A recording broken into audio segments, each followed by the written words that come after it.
Now, you may remember some of the more iconic images involving women since the ouster of Hosni Mubarak. In February of 2011, there was that woman in the blue bra dragged by soldiers in a street demonstration last year. Some outside observers have said, what did the revolution do for the women of this country?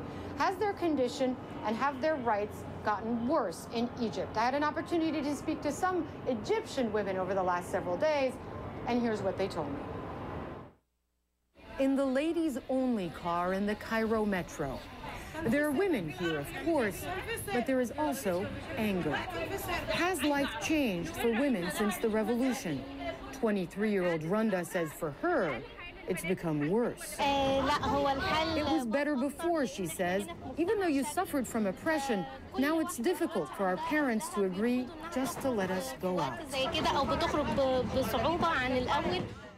These are some of the images that have caused the most outrage. A woman dragged, partially stripped and beaten by soldiers during a protest last year. The forced virginity tests on women arrested by the army. Some have fought back, like Samira Ibrahim. She sued the military, but lost. So is the world wrong to think the revolution has hurt the cause of women here? Rabib El-Mahdi calls herself a feminist and a leftist, yet is an advisor to an Islamist presidential candidate, Abdelrahman Abel Fattouh. At her Cairo home, she tells me the abuse of women was a problem long before the revolution. The world wasn't paying attention to Egypt, and then suddenly they discover this, and they look at it and think that everything that they're seeing is new and associated to the revolution. Whereas the continuity in terms of women suffering and their struggle to gain different rights has been going on for decades. But what about the younger generation of female revolutionaries?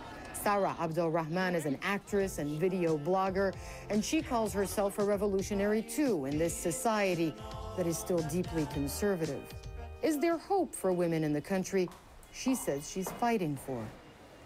When you're 30, 35, what will Egypt look like for women?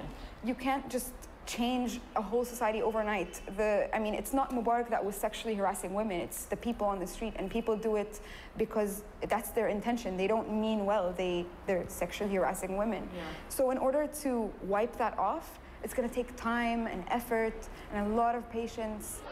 Patience and lots of optimism.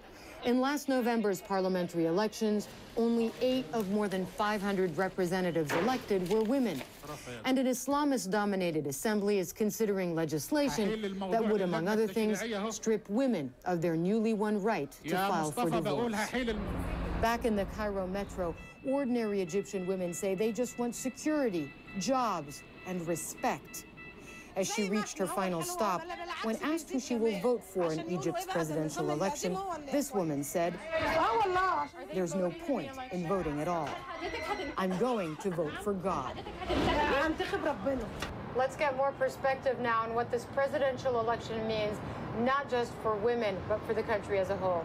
Lisa Anderson is the president of the American University in Cairo, and she joins me now live in the Egyptian capital. Lisa, nice to speak with you again. Nice to be with you. All right, so the outside world is looking in. They haven't been paying attention on a day-to-day basis about what's happening here.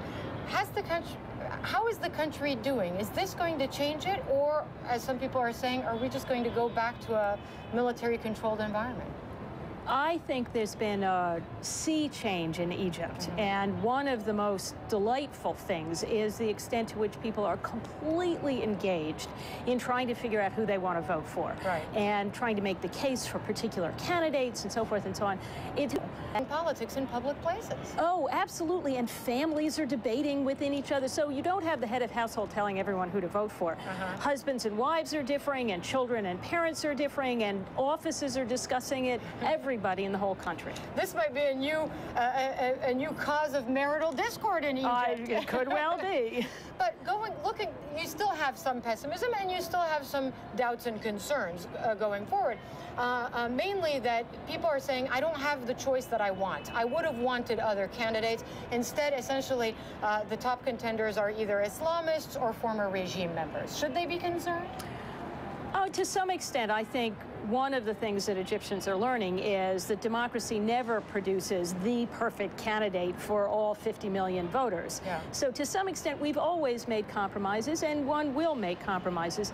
The wonderful thing about this particular system is that to have 2 rounds in the French way, if you will, means that people can vote their heart and then see what the choices confronting them after the first round are going to be. So I think actually people are making some compromises, but are relatively comfortable with the diversity of the candidates. There is still a big question mark, and that is the extent of presidential powers in this country. There still is no constitution and no agreement on how to divide up power in Egypt. This is true, and there were some candidates who said, well, or prospective candidates who said, I don't want to run for a job that doesn't have a description. Right. And you can understand that. On the other hand, I think people do believe that the president in Egypt is going to be powerful, whatever the constitution is. This is not going to be a parliamentary system. Yeah. And moreover, somebody who has, if you will, his hand on the tiller of the country will permit some of the debates about what the Constitution should look like to take place with, you know, peacefully and so forth. Lisa Anderson, always a pleasure, and many more questions that we're going to be asking over the coming days, including the role of political Islam and other big questions here on people's minds, not just in Egypt, but around the world. Thanks again for joining us.